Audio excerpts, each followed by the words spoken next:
Սատուրնը մտավ Նեպտունը մոտավորապես 200 տարի հետո է այդ ամբողջ շրջափուլը որ անցնի 200 տարի հետո հազիվ կհասնի տեղ պատկերացնում եք եւ այդ մոլորակների մանավանդ այս պահին երկու բարդ մոլորակներ Սատուրն Մարս արդեն մեր հայրենակիցները գիտեն ասեն որ հայ հանրության 25-ից 30%-ը աստղաբանությամբ հետաքրում է Ռուսաստանում ԱՄՆ-ում ավելի շատ են 40-50%։ Այսինքն հիմա այդ թիպն աճել է թե նվազել է։ Ինչի հասկանալ որ Հայաստանում հետաքրքրվում են մարդիկ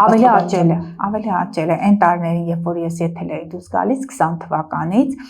այն ժամանակ ավելի քիչ են դիտում այսինքն ամսական ինձ դիտում են 253,000 250-ից 300,000 մարդ հիմա ինձ դիտում է մինչև 3 միլիոն մարդ ու հայ Հայաստանում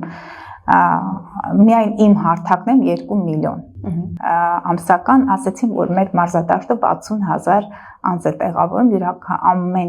ամեն օր 60,000 ինձ դիտում են Այ տեսեք դուք նշում եք որ հետաքրքրվածությունը ժողովրդի շրջանում շատ է հնարավոր է որ օրինակ Նիկոլ Փաշինյանը ունենա իր աստղաբաններին որոնք զբաղվում են այն բոլոր հարցերով որ հաջողությունների հասնի եւ այս դեպքում ինչպես դուք եք նշում ընտրություններում եւս Այստեղ դուք տեսնում եք աստղաբանների միջամտությունը Ես քանի որ համարվում եմ ինձ հիմնականում ընդդիմադիր ալիքներից են կանչում երբեմն վերագրում են իշխանամետ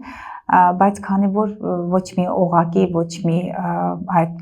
հարթակի հետ կապ չունեմ իրենց հետ կապված համենայն դեպս ինչ չեն դիմել ես կարծում եմ որ չեմ դիմում իսկ այստեղ աստղաբաններ կամ նմանատիպ գործունեություն ծավալող մարդիկ կան որոնք իրենք հանդես են գալիս հակա նիկոլական ընդդիմադիր հայացքներ ունեն կարծում եմ որ նա չունի հասկանալով որ նա երկվորյակ է եւ իր ծնված պահին Մերկուրին էլ է գտնում երկվորյակը ինտելեկտուալ նշան է եւ ավելի շատ նա ուշադրություն է դարձնում այդ համացանցին այդ այն ինչը գրված է այն ինչ որ տրենդներին էլ է հետևում այո հետևում է ես կարծում եմ որ թիմ ունի նա PR թիմ ունի որը զբաղվում է եթե չունենար նա այնքան ճկուն է նրա միտքը արևը Մերկուրին երկորակի կենթանակերպում լավ կլիներ որ նրա ծնված պահին Մերկուրին գտնվեր ցուլի կենթանակերպում պատկերացնում եք Մերկուրին արևն է Մերկուրին 28 աստիճանից չի անցնում արեգակի միշտ կպած է այսինքն մեր գիտակցությունը եւ մեր միտքը իրար հետ է եթե Մերկուրին առաջ է ընկնում նա արագությունը ավելի շատ է պետք է կանգնի եւ տարվա մեջ 4 անգամ 3 անգամ Մերկուրին նահանջող է լինում յուրաքանչյուր 21-ից 23 օր ինչ է լինում տիեզերքում ամեն ինչը հաշվարկված է ես երբ որ դիտարկում եմ քարտեզները երբ որ ես պարբերաշրջաններ նայում եմ ամեն անգամ